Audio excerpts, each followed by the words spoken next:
Voice of America کے ساتھ میں ہوں عاصم علی رانا اور ہم اس وقت اسلام آباد میں موجود ہیں۔ آج کی سب سے اہم خبر کہ سابق وزیر اعظم عمران خان کو اور ان کی اہلیہ بشرا بی بی کو القادر ٹرسٹ یعنی 190 ملین پاؤنڈ کیس میں سزا سنا دی گئی ہے۔ عمران خان کو 14 سال جبکہ ان کی اہلیہ بشرا بی بی کو 7 سال قید کی سزا سنائے گی۔ اسی پر بات کرنے کے لیے ہمارے ساتھ سینئر صحافی حامد میر صاحب موجود ہیں۔ میر صاحب، فیصلہ آ گیا، کیا سمجھتے ہیں آپ؟ بالکل پہلے سے ہی جیسا سوچا جا رہا تھا ویسے ہی فیصلہ آیا ہے یا اس میں کچھ مختلف بھی ہے؟ سوچا نہیں جا رہا تھا، جیسا کہ پہلے سے ہی لوگوں کو پتہ تھا ویسا ہی فیصلہ ہے، کیونکہ ہماری بہن ہے، بڑی پاکستان کی معروف ٹی وی اینکر ہے مہر بخاری صاحبہ، انہوں نے تو ایک دن پہلے ہی ٹویٹ کر دیا تھا ایکس پہ کہ عمران خان کو 14 سال قید ہوگی اور بشرا بی بی کو 7 سال قید ہوگی۔ تو ججوں کے فیصلے پاکستان میں پریڈکٹیبل ہوتے ہیں، اس لیے کہ سپریم کورٹ کی ججمنٹس بھی جو ہیں کبھی کبھی ان کی بھی لوگ جو ہے پشین گوئی کر دیتے ہیں کہ جی اس طرح کا فیصلہ آئے گا، لیکن یہاں پہ ایگزیکٹلی جو ہے لوگوں کو پتا تھا کہ 14 سال قید بھی ہوگی عمران خان کو اور 7 سال قید ہوگی بشرا بی بی کو۔ اس کی بہت سی وجوہات ہیں۔ ایک تو وجہ یہ تھی کہ جج صاحب بار بار اس فیصلے کو مؤخر کر رہے تھے۔ اب جب فیصلہ ایک دفعہ نہیں، 2 دفعہ نہیں، 3 دفعہ مؤخر ہوا تو وہ فوکس ہو گیا اور جو جرنلسٹ ہیں انہوں نے پتہ لگانا شروع کیا کہ فیصلے میں ہے کیا۔ اور اس کے بعد پھر جب جیل میں تقریباً 7-8 دن پہلے عمران خان صاحب کو یہ میسج دیا گیا کہ بھائی جان آپ کو ہم 14 سال قید دے رہے ہیں، پلیز آپ کی مہربانی، آپ نے زیادہ گالیاں نہیں نکالنی ہمیں، تو عمران خان صاحب جو ہیں وہ ہنس پڑے۔ انہوں نے کہا یار یہ کس قسم کا تم میسج لے کے آئے ہو کہ مجھے قید بھی ہونی ہے اور گالیاں بھی نہیں دینی۔ انہوں نے کہا ہاں جی، بس ہمیں جو میسج دیا گیا وہ بس یہی ہے کہ آپ کو 14 سال قید ہوگی اور گالیاں نہیں دینی۔ انہوں نے کہا میں تو گالیاں نہیں دیتا، میں تو جیل میں بیٹھا ہوں۔ انہوں نے کہا نہیں، وہ کہنے کا مطلب یہ ہے کہ وہ جو سوشل میڈیا پہ کمپین ہوتی ہے نا وہ نہیں ہونی چاہیے۔ تو ایکچولی یہ عمران خان صاحب سے لیک ہوئی ہے، یہ ان کو پہلے سے پتا تھا کہ مجھے 14 سال قید ہونی ہے، اور خود مجھے پچھلے 5-6 دن میں پی ٹی آئی کے بہت سے لوگوں نے بتایا کہ جی وہ فیصلہ جو ہے مؤخر ہو رہا ہے، لیکن ہمیں پہلے سے پتہ ہے کہ خان صاحب کو 14 سال اور بشرا بی بی کو 7 سال ہونی ہے۔ اور جب ہم نے پوچھا کہ آپ کو پتہ کیسے چلا، انہوں نے کہا ہمیں اڈیالہ جیل سے پتہ چلا، کیونکہ ادھر میسج گیا کہ ابھی ہم آپ کو اس میں کنوکٹ کریں گے، 1-2 اور کیسز ہیں اس میں بھی آپ کو کنوکٹ کریں گے، بعد میں پھر دیکھیں گے، بات چیت کے ذریعے مسئلہ حل کر لیں گے۔ تو میر صاحب، اس کا مطلب تو یہ ہوا کہ بات چیت ہو رہی ہے اور باقاعدہ طور پر ان کے ساتھ کمیونیکیشن بھی ہو رہی ہے۔ جو عمران خان صاحب کا گلہ تھا کہ میرے ساتھ بات نہیں کی جا رہی، اسٹیبلشمنٹ بات نہیں کر رہی، تو اس کا مطلب ہے کہ اب بات ہو رہی ہے۔ خیر میں عمران خان صاحب کے گلے کو تو تسلیم نہیں کرتا، ان کے ساتھ تو بات چیت جو ہے انڈائریکٹلی کافی عرصے سے ہو رہی ہے، لیکن ڈائریکٹ بات چیت نہیں ہو رہی تھی۔ ڈائریکٹ بات چیت اب شروع ہوئی ہے، تو وہ گوہر خان صاحب تو یہی کہیں گے نا کہ لا اینڈ آرڈر پہ بات ہوئی ہے، لیکن سب کو پتہ ہے کہ کیا بات ہوئی ہے۔ میر صاحب، لیکن یہ 190 ملین پاؤنڈ کا کیس آپ کا خیال ہے کتنا سادہ کیس تھا، اور عمران خان صاحب کا اس میں کوئی قصور نہیں تھا؟ ایک کیبنٹ میں ایک وہ سادہ لفافے میں منظوری لے لیتے ہیں، سارا کچھ ہوتا ہے، شہزاد اکبر ان کے ساتھ ملے ہوتے ہیں، بتاتے نہیں ہیں، ان کی کیبنٹ کے ممبرز نے وہاں پر جا کے جیل میں جا کے گواہیاں دی اور کہا کہ جی ہم سے اس طرح سائن لیے گئے ہیں، اس کے باوجود بھی آپ سمجھتے ہیں کہ عمران خان کو جو سزا ہے وہ فیئر نہیں ہے؟ دیکھیں، عمران خان کو آپ نے اگر سزا دی ہے، کس الزام میں دیا ہے کہ اس نے ایک پراپرٹی ٹائکون ملک ریاض جو ہے اس کو فیور دیا ہے، یہی ہے نا الزام؟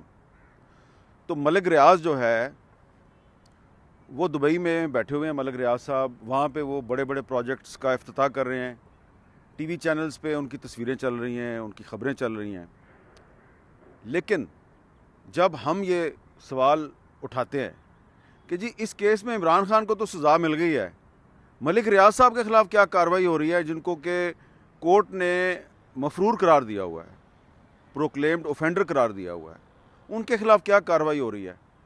تو ان کا نام جو ہے وہ ایڈٹ ہو جاتا ہے۔ بہت سے پاکستان کے ٹی وی چینل جو ہیں وہ ان کا نام، کوئی اگر پولیٹیشین بھی لے نا، حکومت کا وزیر بھی لے، تو ملک ریاض صاحب کا نام ایڈٹ ہو جاتا ہے۔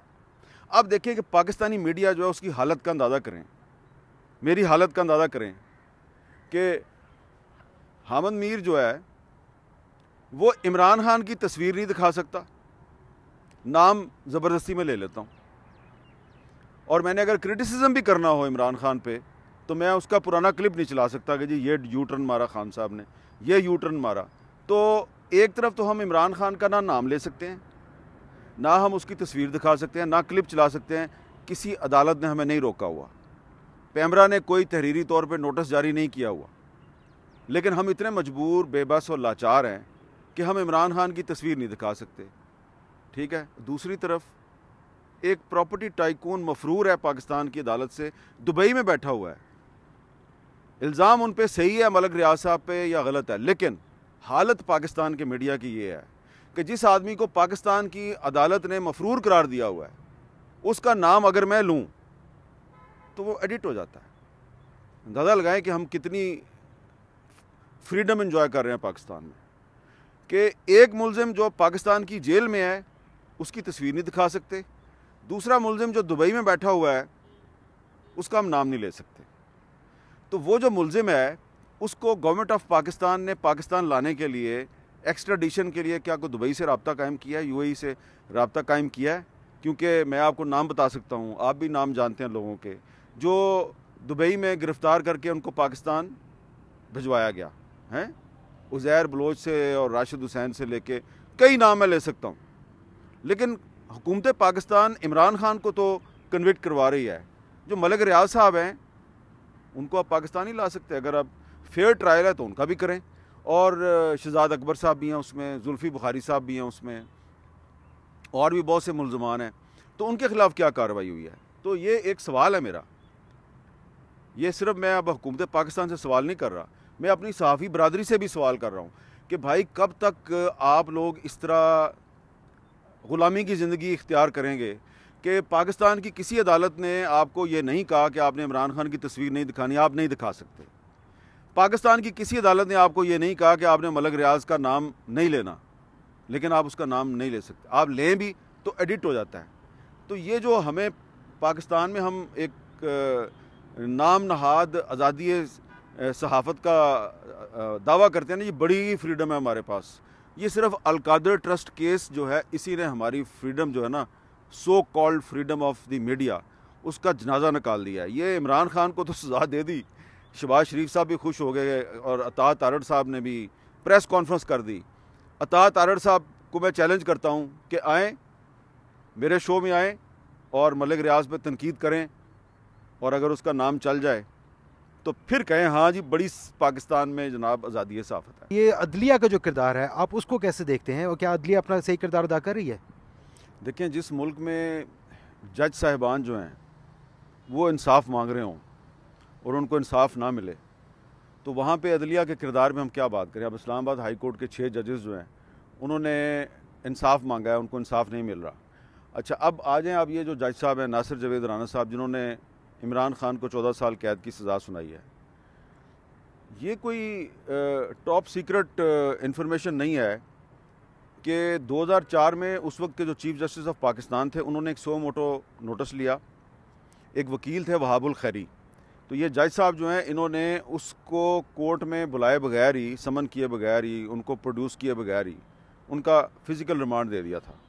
تو وہ ایک بہت قابل احترام وکیل تھے. تو چیف جسٹس نے سو موٹو ایکشن لیا اور اس جج کو بلایا کہ بھئی وہ تو آیا ہی نہیں کورٹ میں، تو تم نے کیسے فزیکل ریمانڈ دے دیا. اس کی ہیئرنگ ہوئی اور اس کے بعد سپریم کورٹ آف پاکستان نے یہ جج ناصر جاوید رانا اس کی جوڈیشل پاورز کو وڈرا کیا اور اس کو unfit for the judicial service declare کیا 2004 میں مشرف کے دور میں. اور اس کے بعد 2022 میں دوبارہ جو ہے شہباز شریف صاحب کی حکومت جو ہے وہ اس کو اکاؤنٹیبلٹی کورٹ کا جج بنا دیتی ہے. اب مجھے آپ یہ بتائیں کہ ایک جج صاحب جو ہیں ان کو سپریم کورٹ آف پاکستان نے unfit for the judicial service declare کیا ہوا ہے، وہ کیسے جناب ان کو آپ نے پاک صاف کر کے اور دوبارہ لگا دیا. اور دوسری بات یہ ہے کہ یہ جج صاحب جو ہیں یہ اس سے اندازہ لگائیں کہ 2004 میں بھی یہ ڈسمس ہو چکے ہیں، اتنے پرانے ہیں یہ صاحب. تو یہ بار بار جو ہے وہ فیصلہ مؤخر کر رہے تھے، بار بار فیصلہ مؤخر کر رہے تھے، کہہ رہے تھے میں کورس کرنے جا رہا ہوں. بھیا آپ کیا کورس کرنے جا رہے تھے؟ آپ پہلے تو یہ بتائیں کہ 2004 میں جو آپ کو ڈسمس کیا تھا تو آپ دوبارہ پھر جج کیسے بن گئے؟ ہمیں نہیں پتہ کیسے بن گئے. ٹھیک ہے، ان کے بارے میں اس کورٹ آرڈر میں یہ کہا گیا تھا. یہ PLD 2005 میں بھی رپورٹڈ ہے یہ ججمنٹ سپریم کورٹ کی, اور لا اینڈ جسٹس کمیشن کی جو 2004 کی رپورٹ ہے اس میں بھی انصاف کے بارے میں سارا لکھا ہوا ہے. تو جب ایک ایسا جج جس کو سپریم کورٹ نے ڈسمس کیا ہوا ہے, اس کی جوڈیشل پاورز کو وڈرا کیا ہوا ہے, انفٹ فار دا جوڈیشل سروس قرار دیا ہوا ہے, اس سے آپ ایک فارمر پرائم منسٹر جو ہے اس کو کنوکٹ کرواتے ہیں, تو میں کیا کہوں کہ یہ فیئر ٹرائل ہے. آپ کو بھی لگتا ہے کہ یہ ہائی کورٹ میں یہ کیس نہیں چل پائے گا؟ یہ میں نہیں کہتا, کیونکہ ہائی کورٹ کا بھی آپ کو پتہ ہے کہ وہاں پہ کیا ہوتا ہے. کیونکہ آج جو عمران خان صاحب کے ٹویٹر ہینڈل سے جو ایک لمبا چوڑا ان کا سٹیٹمنٹ جاری ہوا ہے, اس میں انہوں نے اسلام آباد ہائی کورٹ کے چیف جسٹس صاحب پہ بھی عدم اعتماد کیا اور قاضی فاضیسہ صاحب پہ بھی عدم اعتماد کیا. ہاں البتہ انہوں نے جو نیا کانسٹیٹیوشنل کورٹ ہے اس کے جو جج صاحب ہیں امین الدین خان صاحب, ان پر انہوں نے کہا ہے کہ جی ہم ان کو اپیل کریں گے کہ وہ ہیومن رائٹس وائلیشنز کا نوٹس لیں. تو عمران خان صاحب جو ہیں وہ امین الدین خان صاحب پر ان کو اعتماد ہے اور عامر فاروق صاحب پہ نہیں ہے. تو یہ تو آپ کو انہی سے جا کے پوچھنا چاہیے کہ ان کو اتنا اعتماد کیوں ہے. میر صاحب, آرمی چیف کے ساتھ ملاقاتوں کے اوپر بہت زیادہ لے دے ہو رہی ہے. پی ٹی آئی بہت زیادہ ہوپ فل نظر آ رہی تھی اور بہت پازیٹیو دیکھ رہی تھی. آپ کو کیا لگتا ہے کہ واقعی کچھ ڈیولپمنٹ ہے, کوئی ان کو ریلیف ملنے جا رہا ہے؟ آج تو سزا ہوئی ہے لیکن ایک سائڈ پر سزا ہو رہی ہے, ساتھ ریلیف کی باتیں بھی ہو رہی ہیں. آپ کیا سمجھتے ہیں؟ دیکھیں, آرمی چیف کی اور تحریک انصاف کے چیئرمین بیرسٹر گور خان صاحب کی جو ملاقات ہے, یہ ملاقات جو ہے پاکستان کی جو گراؤنڈ ریالٹی ہے اس کو سامنے رکھیں, پاور پالیٹکس کو سامنے رکھیں, تو اس کو آپ ایک پازیٹیو ڈیولپمنٹ کہہ سکتے ہیں. ایکچولی یہ تحریک انصاف کا مطالبہ پورا ہوا ہے. تحریک انصاف کہتی تھی پہلے کہ جی ہم پولیٹیکل گورنمنٹ سے مذاکرات نہیں کریں گے, ہم اسٹیبلشمنٹ سے کریں گے. پھر تحریک انصاف نے تھوڑی سی فلیکسیبلٹی دکھائی, تو ایک طرف پولیٹیکل گورنمنٹ سے مذاکرات شروع ہو گئے ہیں, دوسری طرف آرمی چیف سے بھی مذاکرات شروع ہو گئے ہیں. ویسے جو آرمی چیف سے جو میٹنگ ہوئی وہ کافی تفصیلی میٹنگ تھی اور اس میں ایک وزیر صاحب بھی موجود تھے. تو آپ کو لگ رہا ہے کہ کچھ آئندہ کچھ عرصے میں کچھ بہتر ہونے جا رہا ہے پی ٹی آئی کے لیے؟ یہ میں اس کے بارے میں کچھ نہیں کہہ سکتا. دیکھیں, پی ٹی آئی کہتی ہے کہ وہ پاکستان کی سب سے پاپولر جماعت ہے, تو جو پاپولر جماعت ہے اس کو عوام کی طاقت پہ بھروسہ کرنا چاہیے. پاپولر جماعت کو ان لوگوں کی طاقت پہ بھروسہ نہیں کرنا چاہیے جن کو کبھی وہ کہتے ہیں جی کہ انہوں نے ہمیں تباہ و برباد کر دیا, ہمارے ساتھ جو بھی ناانصافی ہو رہی ہے ان کی وجہ سے ہو رہی ہے, پھر انہی کے پاس سامنے جا کے ہاتھ باندھ کے بیٹھ جاتے ہیں. تو یہ ایک بہت بڑی کنٹراڈکشن ہے. تو میں تو کیونکہ پاور پالیٹکس کا کرٹک ہوں, تو اس لیے یہ جو پی ٹی آئی جو پاور پالیٹکس کر رہی ہے میں اس کی تعریف نہیں کروں گا, کیونکہ یہی روف ٹاپ ہے جدھر سے کھڑے ہو کے میں نے دیکھا تھا کہ یہ پیچھے ڈی چوک میں کیا ہوا ہے. تو اس دن جو پی ٹی آئی والوں کے ساتھ جو ہو رہا تھا وہ کون کر رہا تھا؟ تو اب وہ جن کے پاس جا کے مذاکرات کر رہے ہیں تو وہ کیوں کر رہے ہیں؟ کیا وہ جو 26 نومبر کو ہوا تھا وہ کسی اور نے کیا تھا؟ میر صاحب, وہ سب کچھ تو ہو رہا, وہ ان کے ساتھ مذاکرات بھی ہو رہی, ریلیف کی باتیں بھی ہو رہی. یہ جو اس ہمارے عقب میں جو موجود عمارتیں ہیں, ان کے جو موجودہ مکین ہیں, ان کا کیا بنے گا؟ دیکھیں, اس میں یہ جو عمارت ہے پیچھے جو پارلیمنٹ ہاؤس کی عمارت آپ کو نظر آ رہی ہے, عمارت کی بلڈنگ تو بڑی عالی شان ہے, اس پہ کلمہ طیبہ بھی لکھا ہوا ہے. عمارت کے اندر جو لوگ بیٹھے ہیں وہ جو باہر کلمہ طیبہ لکھا ہوا ہے اس کے تقاضے پورے کرنے کے اہل نظر نہیں آ رہے, اس لیے کہ اس عمارت کے اندر بیٹھ کے اس پارلیمنٹ میں جو قانون سازی ہوئی ہے اس قانون سازی میں پاکستان کے آئین کی خلاف ورزی کی گئی ہے, اور اس عمارت کے اندر الیکٹڈ ایم این ایز جو ہیں ان کو اغوا کیا گیا ہے. نقاب پوش لوگوں نے اندر گھس کے ان کو اغوا کیا ہے, اور پی ٹی آئی والوں کو پتہ ہے کہ ہمیں کس نے اغوا کیا ہے, وہ نام نہیں لیتے کسی کا, ٹھیک ہے نا. تو نہ تو حکومت جو ہے وہ اپنا کردار صحیح طریقے سے ادا کر رہی ہے, نہ ہی اپوزیشن اپنا کردار صحیح طریقے سے ادا کر رہی ہے. بس یہ عمارت ہی عمارت ہے, اور اس عمارت کے اندر بیٹھی ہوئی حکومت اور اپوزیشن جو ہے ان دونوں کو چاہیے کہ اس عمارت کے سامنے جو لکھا ہوا ہے لا الہ الا اللہ محمد رسول اللہ, اس کے تقاضے بھی پورے کریں.